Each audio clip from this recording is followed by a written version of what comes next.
Les grands enjeux sur Docteur TV, bienvenue. Numéro consacré exclusivement donc à la situation de handicap. C'est ce qu'il faut dire, on verra avec nos invités, parce que le handicap renvoie à un thème beaucoup plus diminutif et puis péjoratif parfois pour certains, on le verra. Eh bien, cette émission donc est réalisée dans le cadre de la journée mondiale des personnes handicapées, observée les 3 décembre. Nos invités au plateau, Anna de Fretin, elle est ergothérapeute. Anna, bonjour et bienvenue. Bonjour, merci. Merci de nous rejoindre donc dans cette émission. Le handicap, comment faudrait-il le percevoir ? Le handicap est très large comme terme. Moi, je préfère parler, comme vous avez dit au début, de situation de handicap, parce qu'une personne peut être en situation de handicap liée à son environnement, par exemple. Si une personne est, admettons, en fauteuil roulant, peut se déplacer correctement avec un environnement adapté, la personne n'est pas en situation de handicap. Mais si la personne se retrouve face à un escalier sans rampe d'accès, là elle est en situation de handicap. Alors à chaque fois qu'il va avoir donc difficulté, à chaque fois qu'il va avoir donc obstacle, on va parler de situation de handicap. Bon, je retiens la leçon, on va le voir tout au long donc, de cette émission, les implications de ce que vous venez de dire. Nous sommes également au plateau avec Kossi Oda, kinésithérapeute passionné de l'art qu'il exerce, donc qu'il vit, on va dire. Que je suis. Eh bien, l'artiste est avec nous au plateau. On se retrouve encore une nouvelle fois pour parler, donc, cette fois-ci du handicap, mais le kinésithérapeute également intervient et on va dire, il est le spécialiste du bout de chaîne d'ailleurs, des situations de handicap. Merci et c'est un plaisir de vous retrouver. Tout à fait. Et c'est une mission qui participe à l'éducation. Et ce qui est important pour cette émission, aujourd'hui, la thématique du handicap est très large. Comme Anna vient de le dire, on a l'habitude de parler de la personne en l'identifiant avec sa déficience, son problème physique ou auditif, oculaire, ou tout autre. Ou même mental. Et mentale, intellectuelle. Oui. Or, cette situation ne pourra s'exprimer que quand il se trouve dans un environnement. Et quand on regarde l'historique du développement des concepts du handicap, il y a lieu de comprendre que le handicap n'est pas une fatalité. Et donc, le kinésithérapeute, l'ergothérapeute et tous les acteurs de la réadaptation sont les maîtres de l'accompagnement, je ne dirais pas de la prise en charge, de l'accompagnement de la personne en situation de handicap.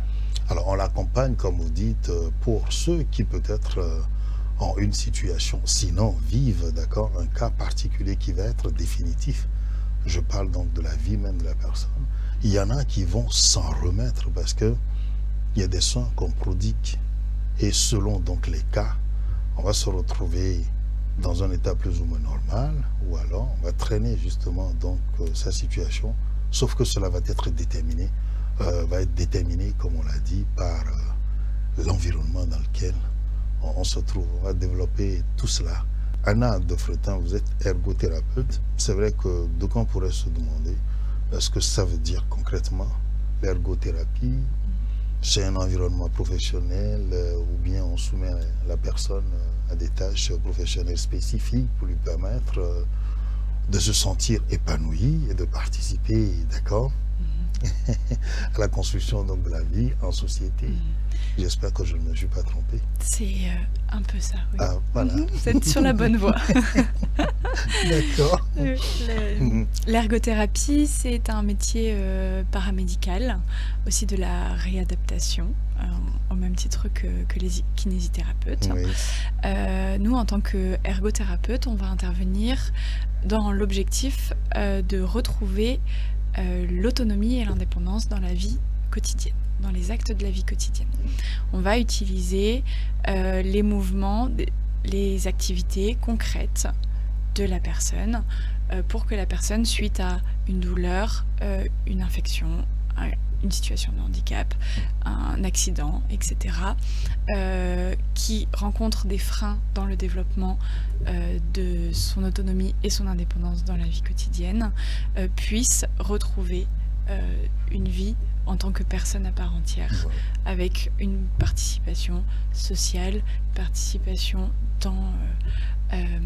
au sein de son domicile, au sein de sa famille, au sein de son entreprise, etc. On va à la fois prodiguer des soins de rééducation, mais on va aussi réadapter et adapter l'environnement et ce que la personne va utiliser dans son quotidien pour pouvoir être autonome et indépendante. Alors, ça voudrait dire que tout ça s'étudie minutieusement par rapport, mais est-ce qu'on va considérer les activités que la personne a l'habitude de faire, ou comme vous le dites, on va réadapter, adapter, on définit une nouvelle façon pour la personne d'appréhender sa fonctionnalité, on va dire, si elle a encore. Tout à fait.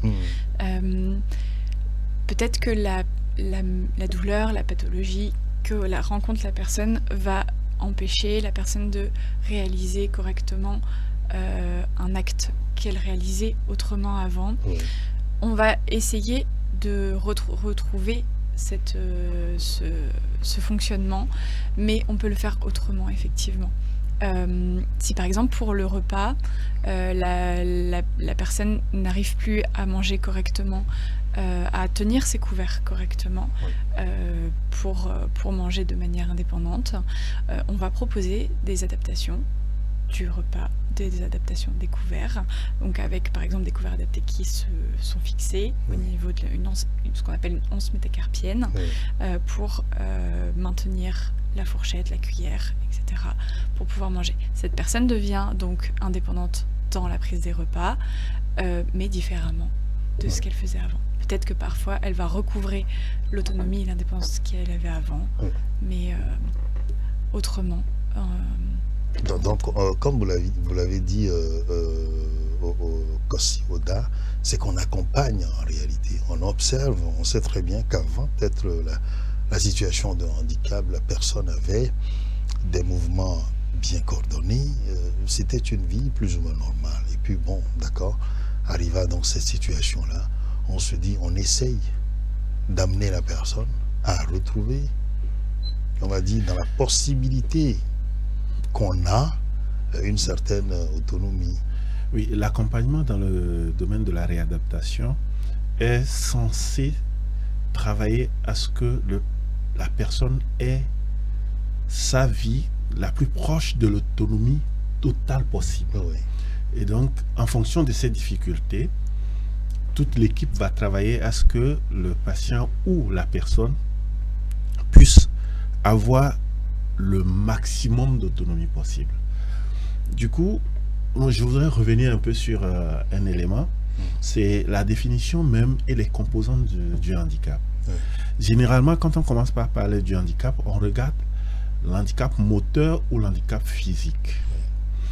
Or, on a d'autres handicaps, à savoir, vous en connaissez plus que nous déjà, il y a les handicaps sensoriels, la vue, l'audition, intellectuelle, vous en avez parlé, la cognitive, vous en avez parlé aussi. On a des handicaps invisibles. Surtout, c'est de ça que je voudrais en parler pour que les gens comprennent que on dirait que nous sommes tous des gens en situation de handicap non révélés. Et donc, il faut faire beaucoup attention pour ne pas pour ne pas seulement regarder ceux qui sont en situation de handicap physique. Parce que en faisant ce thème aujourd'hui, moi personnellement, mon objectif, c'est de faire comprendre à tout le monde que le handicap n'est pas seulement lié à tout ce qui est physique. Je veux parler plus du handicap invisible. Et que chacun en a donc nos handicaps. Et en parlant des handicaps invisibles, il y a certains que nous allons révéler, l'allergie. Les allergies, par exemple, qui peuvent vous handicaper dans certaines situations, mais c'est parce que il n'y a rien qui prouvait que vous avez une situation de handicap. Il faut des conditions particulières, justement, comme on le dit, l'environnement qui intervient pour que cet handicap-là soit... On prendra par exemple le cas des vertiges. Oui. Il y a certaines personnes qui, quand vous les voyez, vous ne saurez pas que il suffit de faire 1 mètre de hauteur, la personne ne peut pas tenir. L'exemple que je donne dans ce cas, c'est quand on regarde toujours la personne en situation physique comme une personne handicapée, quand il faut monter un escalier abrupt, il y a des escaliers qui font le tour des étages. Oui. Une personne bien portante, entre guillemets, on va dire habituellement peut avoir le problème de vertige et ne pas pouvoir tenir, tandis que quelqu'un peut être avec 2 cannes, avec des difficultés physiques, qui peut faire des escaliers circulaires sans aucun problème. Et là, ce n'est pas lui qui est la personne en situation de handicap, c'est celui qui a les vertiges. Donc, ce qui est important, c'est de savoir que c'est un processus de situation qui se produit. Ce n'est pas quelque chose qui existe et qu'on peut aller toucher. Alors, c'est vrai qu'au-delà de ce que vous dites, on peut avoir donc des handicaps innés, mais qui sont physiques, où on est avec, et là, c'est visible, mais cette personne peut avoir une autonomie dans d'autres situations, plus que quelqu'un qui, normalement, se présente sans, on va dire, handicap physique. Et là, donc, vous avez parfaitement raison de dire que nous sommes tous des potentiels personnes handicapées. Personnes en situation de handicap. C'est pourquoi il faut qu'on parle d'accompagnement. Oui. Et pour ça, il y a beaucoup de choses à faire. Oui. Je disais à un cours à nos étudiants, une personne en situation de handicap au Togo peut ne pas l'être au Bénin, peut ne pas l'être en France, peut ne pas l'être aux États-Unis. Une personne en situation de handicap en France peut ne pas l'être au Togo. Expliquez tout ça là, vous deux, vous allez nous expliquer ce que ça veut dire, parce que ce que vous dites là, est-ce que le handicap, on va dire, est sujet aux conditions de vie, aux conditions, on va dire, structurelles, organisationnelles, qu'est-ce qui peut expliquer cela? Ou alors je suis handicap dans un village reculé, ça veut dire que si je me retrouve en ville, je ne suis plus handicapé. Est-ce que ça s'exprime en termes de moyens ou de dispositifs? Comme vous voulez qu'on explique de manière technique, il faut expliquer le cours. Je vais prendre un exemple. Je prends quelqu'un qui a une paraplégie, une paralysie des 2 membres inférieurs, et donc est obligé d'être en fauteuil roulant. Est-ce qu'il peut prendre les bus Sotral? À moins qu'il y ait un dispositif qui le permet de monter. Donc, dans le il n'y bus. en a pas pour le moment. Ah, ok, d'accord. C'est une observation. Oui. Donc, il faut... Tandis que dans d'autres pays, à l'exemple de la France, d'où vient Anna, le bus qui arrive, déjà à l'arrêt de bus, il y a la place où la personne en situation de handicap avec fauteuil roulant est là. Et donc, lorsque le conducteur arrive et voit, il se positionne et il fait sortir la rampe pour que la personne en situation de handicap rentre dans le bus. Ça veut dire que... Donc, lui n'est pas en situation de handicap. Il est dans son fauteuil, il ira au marché, il va faire les achats. Celui qui est en fauteuil roulant, excusez-moi, est-ce qu'il peut faire les achats au grand marché de Lomé? A priori, non. Voilà, donc a priori, non. Il est en situation de handicap pour pouvoir acheter Faire ses courses, on va dire, au marché. Voilà. Au même titre. Et là, on parle de nos marchés. De nos marchés. Au même titre, s'il y avait les ascenseurs, s'il y avait des espaces fauteuils roulants, s'il y avait tous ces éléments, on ne parlera pas d'une personne handicapée parce qu'il est autonome. Il peut aller faire ses courses, il peut acheter. Et donc, clairement, sur ce plan, on parle d'infrastructure. Voilà, il faut, c'est ce qu'on dit, la politique, avoir de politiques favorables pour l'autonomie des personnes en situation de handicap. Et donc, à partir du moment où on a un dispositif qui donne des possibilités à la personne qui traîne un handicap, ça veut dire que la personne cesse en ce moment d'être handicapée. C'est là-dessus fait. que nous sommes interpellés. C'est ça. C'est ça. C'est vrai qu'on a vu dans les écoles, entre-temps, on a commencé par mettre les rampes pour aider les élèves, justement, qui traînent des handicaps, Voilà. à pouvoir se mouvoir facilement. Et donc, cette personne, on imagine que psychologiquement, la personne se sent plus épanouie. Totalement. Ouais. Et moi, je rajouterais même que c'est pas qu'une question d'infrastructure, Oui. mais une question de sensibilisation auprès des autres personnes, Mm. auprès des étudiants qui vont, par exemple, accueillir dans leur classe un autre étudiant en situation de handicap. Lui peut être en situation de handicap dans sa classe parce qu'il va y avoir des moqueries, parce que les étudiants ne vont pas le prendre en considération ou vont avoir des comportements qui ne sont pas adaptés à sa situation, alors qu'il n'était pas en situation de handicap dans son domicile. Parce que C'est vrai son qu'à la entourage maison, est il est entouré de sensibilisé. soins, on Voilà. le comprend très bien. On lui laisse même parfois, c'est avec une certaine autonomie, de pouvoir faire des choses où on le laisse même prendre certains risques parce qu'on sait qu'on est là. C'est ça. Alors du coup, quand la personne, l'élève ou l'enfant arrive à l'école, c'est plutôt le regard des autres qui, on va dire, accentue sa situation. C'est ça. Et pour tout type de situation de handicap, Oui, bien sûr. comme on disait tout à l'heure, Oui. que ce soit un handicap visible ou invisible, il faut une sensibilisation de la population en règle générale, que ce soit de l'enseignant qui va enseigner son cours, Oui. qui n'est pas forcément adapté. Chaque personne est différente. Oui, Vous et moi, nous sommes différents, on fonctionne différemment. absolument. Et dans l'éducation, souvent, on considère les élèves comme une seule et même entité. Voilà. qui doit fonctionner de la même manière. Or, on n'a pas tous les mêmes capacités attentionnelles, Ah, ouais. on n'a pas tous les mêmes capacités pour retenir, pour apprendre, etc. Oui. Et là, même en termes de réaction, c'est pas tout le monde qui arrive à réagir face au maître. Le maître, le tout-puissant, bon, c'est vrai qu'aujourd'hui, ça a un peu changé. Ça fait plus peur, les maîtres. Même parfois, les enfants en ont fait leurs amis. Ça, c'est une autre paire de manches. Mais ça reste que c'est le maître du jeu qui est devant soi. Et c'est pas tout le monde qui arrive à sourire facilement.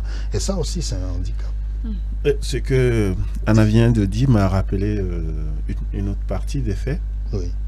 Selon l'histoire et une expérience que nous avons vécue, c'est que si nous regardons dans notre tradition, les enfants que nous appelons entre guillemets les torsos, Oui. qui sont appelés les IMC, Oui. ils sont, avant, c'est des enfants abandonnés. Oui. Mais c'est parce qu'ils ont eu des problèmes à la naissance ou autour de leur naissance qui les a amenés à avoir une certaine situation physique. Oui. C'est-à-dire que la tête qui est plus volumineuse. Voilà, il y a ça, habituellement, qui- voilà. voilà. Et il y a des moments où, quand ces enfants sont bien accompagnés, vous allez voir l'expression de son aspect intellectuel qui est très élevé. Nous avons eu une expérience comme ça, un enfant de 12 ans que les parents avaient abandonné, et au cours d'une activité qu'on faisait, la maman nous avait approché, qu'est-ce qu'on peut faire avec son enfant? On avait 2 mois à faire dans la région.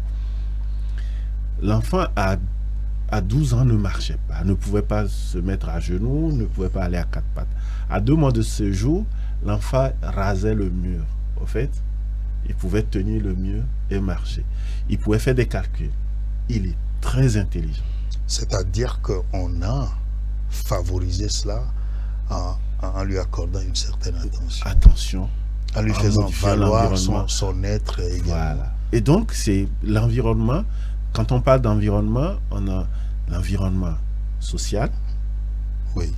culturel et l'environnement physique.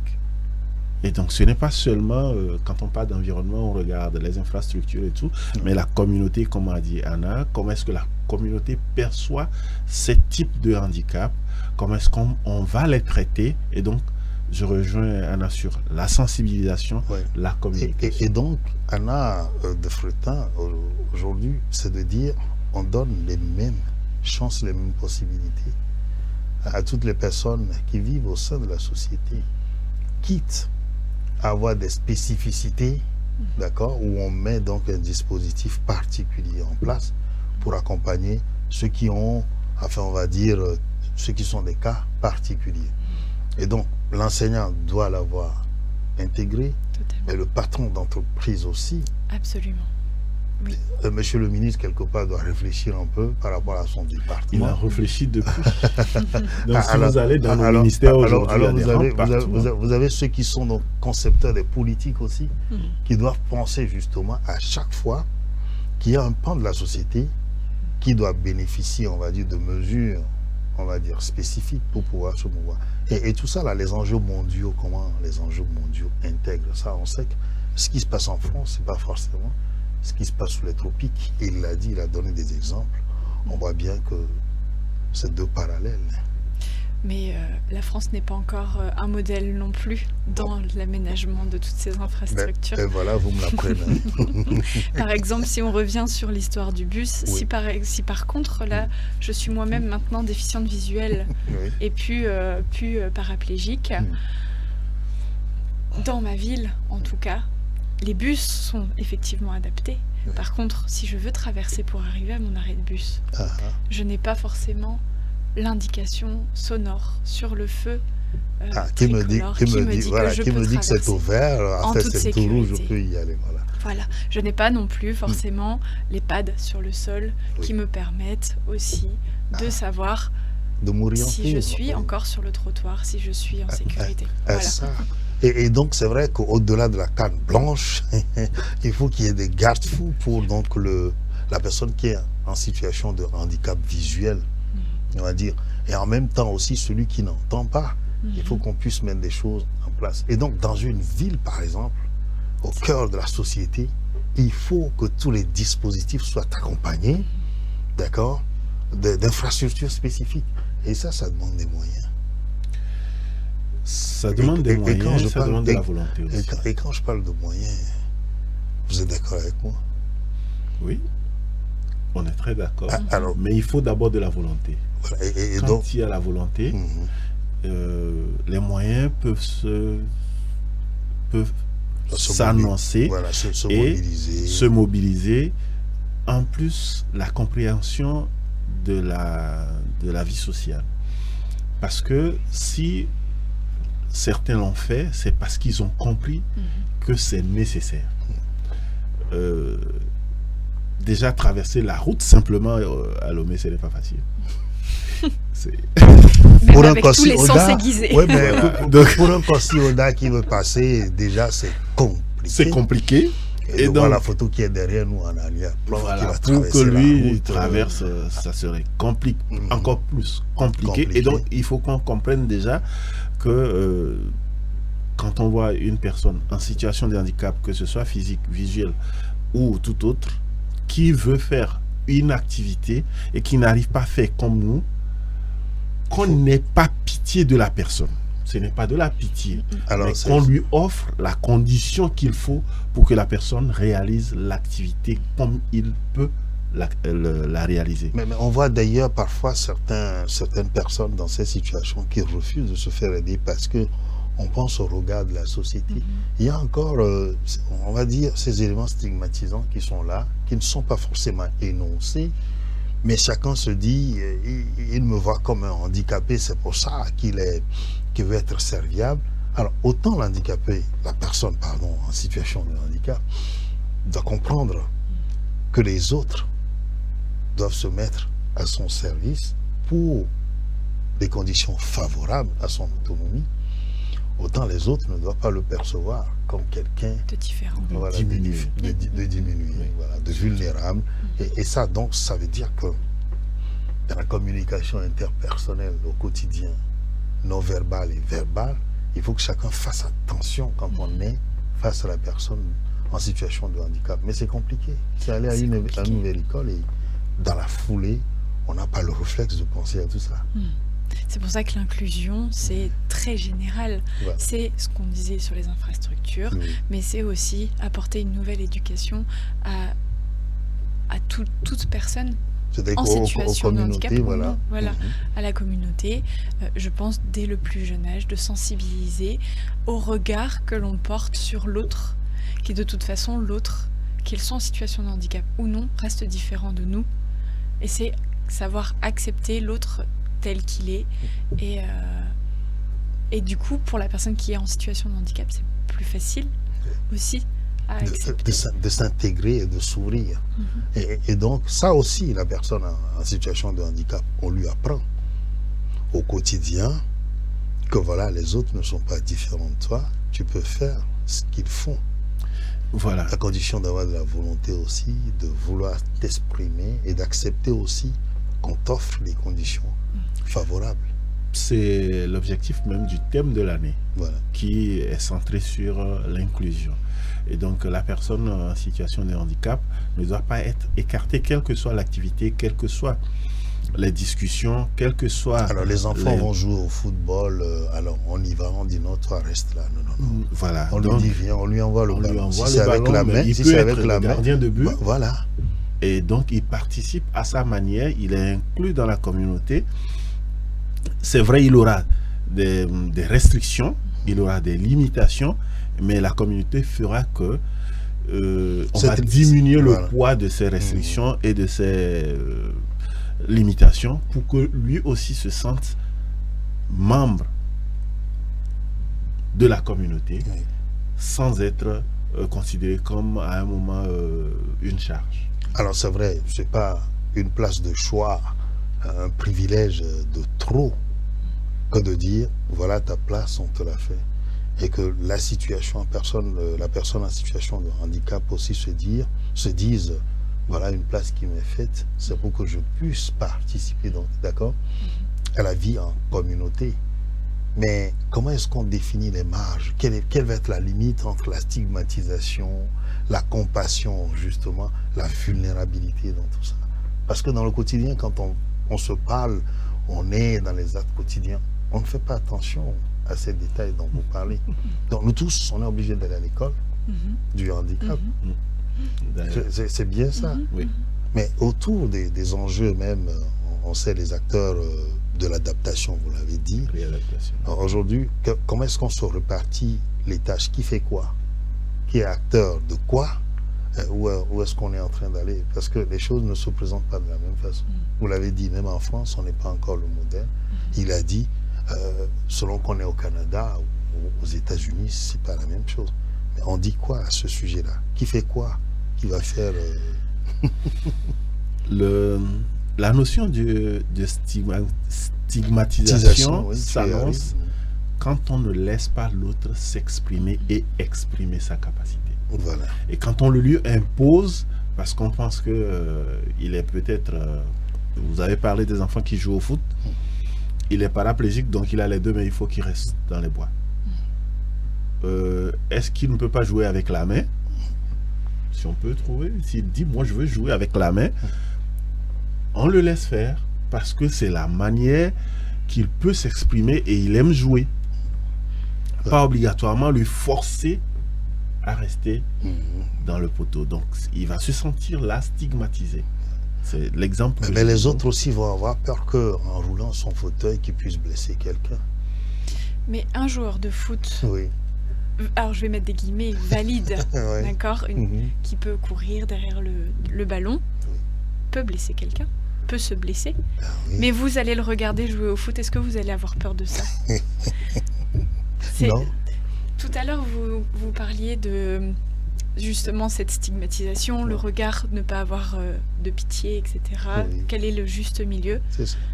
Je pense que simplement, vous regardez cette personne en situation de handicap comme vous regarderez une autre personne. Comme vous me regardez. Voilà. Vous me regardez sans jugement, sans appréhension, sans savoir est-ce que si je dis ça, je fais ça, est-ce que ça va être bien? Faites la même chose avec les personnes en situation de handicap. Mais c'est pas facile. C'est pas facile. C'est pas facile quand déjà tu as en toi cette prédisposition à analyser la composante physique ou je peux dire maladie que tu observes. Si vous rentrez dans un service de rééducation, par exemple, vous allez voir des enfants IMC, des enfants en situation de handicap lourd. Et vous allez voir des enfants qui bavent, qui font des choses qu'on ne va pas accepter. Mais vous allez voir un kiné qui arrive, qui prend cet enfant, qui passe sur lui, qui oublie que les baves sortent. Vous allez voir un ergothérapeute. Mais lui, il est formé. Voilà, C'est donc son métier. C'est vers là qu'on voudrait que tout le monde évolue. On doit comprendre que en dehors de sa situation, c'est un être. Et on doit pouvoir l'accompagner à pouvoir s'exprimer dans sa limite. Alors, ce que nous disons, c'est vrai que c'est l'idéal. Mais parfois aussi, il y a certains handicaps, je vais l'appeler comme ça, qui font peur. Pour certains, c'est carrément de l'horreur. Vous m'excusez le mot, c'est pas trop lourd, mais c'est la perception en fait qu'on a. On ne comprend pas que c'est des situations qui peuvent exister si la personne n'a pas été éduquée, sensibilisée. Mais vous prenez un petit enfant qui voit ça, on imagine sa réaction. Et les âges diffèrent. Même à certains âges adultes, il est difficile pour les gens de déjà même regarder. Vous savez, j'ai entendu un témoignage d'une personne en fauteuil roulant qui expliquait qu'il fallait dire aux parents d'arrêter de reprendre leur enfant en disant « ne regarde pas », de peur que l'enfant dise mal. Mais l'enfant est encore innocent. Et l'enfant va avoir un regard souvent beaucoup plus bienveillant que l'adulte. Ah oui. L'enfant va regarder, parce que l'enfant regarde tout, l'enfant découvre le monde, et il va regarder avec ses yeux d'enfant. Et c'est normal, c'est légitime, il va poser des questions à cette personne en fauteuil roulant. Oui. Qu'est-ce que tu as eu et tu es dans le fauteuil. Et ça donne aussi de l'importance à cette personne qui va elle-même sensibiliser l'enfant. Qui va pas hésiter à prendre l'enfant et lui dit tu vois je te tiens mais tu n'as rien quand tu es avec moi, ça peut arriver à tout le monde, je prie pour que tu n'aies pas le problème que j'ai, c'est un problème qui arrive et tout ça, mais je ne sais pas, l'être humain il est comme ça. Ce que nous disons aujourd'hui c'est de se dire que même depuis la maison que les parents puissent à chaque fois qu'on est avec les enfants mettre des sujets comme ça quand même sur la table de discussion. Que ce soit des sujets de discussion, mais aussi ouvrir de plus en plus l'inclusion de ces personnes-là. Si l'enfant, depuis le plus jeune âge, est habitué à avoir dans sa classe d'autres enfants en situation de handicap qui ont des difficultés dans les apprentissages, qui ont des difficultés au niveau moteur, etc. Si l'enfant, dès le plus jeune âge, est habitué à être face à ces enfants-là, son regard va être bienveillant. Il va grandir avec... C'est de se dire aussi que l'enfant du voisin qui est en situation de handicap, qu'on puisse accepter ouvrir la porte et le laisser fréquenter les enfants. Voilà. Tout comme on laisse les enfants aussi aller visiter ce dernier dans sa maison. Comme je disais, il y a des gens qui cachaient même les enfants. On cachait les enfants qui ont des situations de handicap. Et comme dit Anna, le regard de l'enfant est plus naturel. C'est les inquiétudes posées par les parents qui amènent à l'enfant à commencer par avoir peur, à commencer par se méfier, à poser plus de questions et parfois avoir des regards négatifs. Si les parents sont très ouverts, les enfants font accompagner. Il n'y a pas de raison que l'enfant se pose des questions beaucoup plus malveillantes que plutôt de chercher à comprendre et même à être au service de la personne. C'est ça. Et ça peut mettre parfois, c'est-à-dire qu'au sein de la famille, où effectivement c'est plutôt le fils aîné ou le second qui a des problèmes. Alors l'attitude donc du parent va être très très déterminante. Quand on parle du handicap physique, on en a aussi d'handicap intellectuel avec nos enfants à la maison. Vous allez voir que certains enfants, entre guillemets, sont très intelligents et d'autres ont des difficultés à évoluer. Les parents stigmatisent dans ces situations. On donne plus de jouets, on donne plus de cadeaux à celui qui aime. Ça ne devait pas. Fais comme ton frère, regarde, lui il arrive à se concentrer, lui il a des meilleures notes que toi. Au lieu de chercher à comprendre qu'est-ce qui ne va pas, l'accompagner, l'accepter et le montrer qu'il peut faire mieux, connaître ses limites et évoluer pas à pas pour qu'il puisse lui aussi atteindre le niveau qu'il faut. On commence par contre par Oui, on Voilà. sait que dans nos sociétés, c'est de la réprimande tout le temps, les cris par Donc, ici, c'est on rabat un peu... l'enfant, enfin, et parfois même on le menace. Donc, il y a cette perte d'estime qu'on occasionne chez les enfants sans se rendre compte et qui peut d'ailleurs être source même de handicap dans certains cas, quand c'est comme ça. C'est vrai que le sujet, il reste très, très, très intéressant.